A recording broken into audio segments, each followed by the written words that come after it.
नमस्कार, आप सभी का मैं स्वागत करता हूँ एक कोशिश हमारे साथ में। जैसा कि आप सभी को पता है कि हमारी फॉर्मूला सीरीज चैलेंज चल रहा है और उसका आज 24th डे है। तो 24th डे में आज हम देखेंगे 24वां कौन सा एक ऐसा फॉर्मूला है जो हमको आपसे डिस्कस करना होगा। बट उससे पहले मैं आपको बताना चाहूंगा कि जो भी प्रॉफिट लॉस के 4 इंपॉर्टेंट फॉर्मूले होते हैं जिनकी हेल्प से हम सारे क्वेश्चन को सॉल्व कर सकते हैं, वो इस फॉर्मूला सीरीज में कवर अप हो चुके हैं। तो जिन्होंने वीडियोस को नहीं देखा है तो प्लीज एक बार उसको जाके क्विक में देख जरूर लीजिएगा। अब इस 24वें फॉर्मूले से हम लोग स्टार्ट करेंगे। जो टॉपिक है वो है एसआई और उसके बाद में सीआई। एसआई मतलब सिंपल इंटरेस्ट, सीआई मतलब कंपाउंड इंटरेस्ट। बहुत इंपॉर्टेंट टॉपिक होता है ये हमारे लिए। छोटी क्लासेस से लेके बड़ी क्लासेस तक इसके फॉर्मूले अगर हमें पता हो, इसकी ट्रिक्स अगर हमें पता हो, तो जो कंपटीशंस में जो क्वेश्चंस आते हैं उसको भी हम क्विक वे में निकाल सकते हैं। तो अभी तो एसआई के फॉर्मूला में डिस्कस करूंगा और जब सीआई के फॉर्मूला डिस्कस करूंगा तो आपको बहुत मजा आने वाली है, क्योंकि उसमें मैं कुछ आपको ट्रिक्स बताऊंगा और उस ट्रिक्स के थ्रू आप कोई भी क्वेश्चन सॉल्व कर सकते हैं। तो चलिए देखते हैं आज एसआई के केस में कौन कौन से फॉर्मूले मैं आपसे डिस्कस करूंगा। बट उससे पहले मैं आपको कुछ अल्फाबेट्स हैं, कुछ इंडिकेट करने वाले जो अल्फाबेट्स होते हैं मैं उनको डिस्कस करना चाहूंगा। जैसे सबसे पहले आपको ध्यान रखना, अगर पी मैंने लिख दिया इसका मतलब है प्रिंसिपल। अगर आर मैंने कह दिया तो परसेंटेज में होगा, उसका मतलब है रेट। और अगर मैंने टाइम कह दिया तो उसका मतलब हो गया टी, और ये हमेशा ईयर्स में रहेगा। इतनी चीजें आपको क्वेश्चन में करनी ही करनी है। अब अगर एक चीज और ध्यान रखना है आपको कि अगर मैं अमाउंट की बात करता हूं तो उसको मैं रिप्रेजेंट करूंगा ए से। जैसे जैसे फॉर्मूले आते जाएंगे वैसे वैसे हम लोग ये सारी चीजें डिस्कस करते जाएंगे। तो आज हम डिस्कस करते हैं एसआई मतलब सिंपल इंटरेस्ट।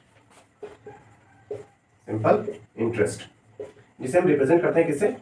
एस आई से।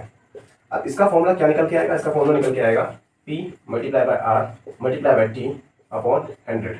P means principal, R means rate, T means time. ये रुपीज में होगा, रेट हमारा परसेंट पर एनम में होगा और T हमारा हमेशा ईयर में लिया जाएगा। अपॉन 100 है, ये आपको पता ही है। अब इसको याद करने की ट्रिक क्या होगी उसको ध्यान रखिए।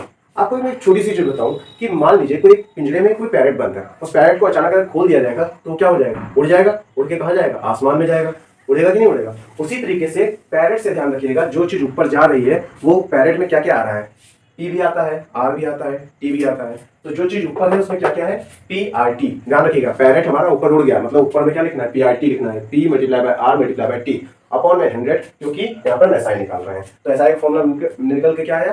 P R T upon 100। ऐसे भी याद कर सकते हैं, या फिर P multiply by R multiply by T upon में 100। ये हो जाएगा यहाँ से एसआई। तो आज का फॉर्मूला है कि SI is equals to P R T upon 100। अब इससे रिलेटेड एक क्वेश्चन ये है, अगर मैंने कह दिया प्रिंसिपल हमारा दे रखा है सपोज ₹5000, रेट हमारा दे रखा है 2% पर एनम, और टाइम हमारा दे रखा है 2 years 3 months। तो इस केस में हमारा एसआई क्या आएगा? तुरंत जाइए कमेंट बॉक्स में उस आंसर को टाइप करिए। आशा करता हूँ ये सीरीज चल रही होगी, आपको अच्छी लग रही होगी। अगर अच्छी लग रही है तो तुरंत से लाइक शेयर और सब्सक्राइब जरूर करिएगा इस चैनल को। इस वीडियो को यहीं पर एंड करता हूँ। जय हिंद, जय भारत।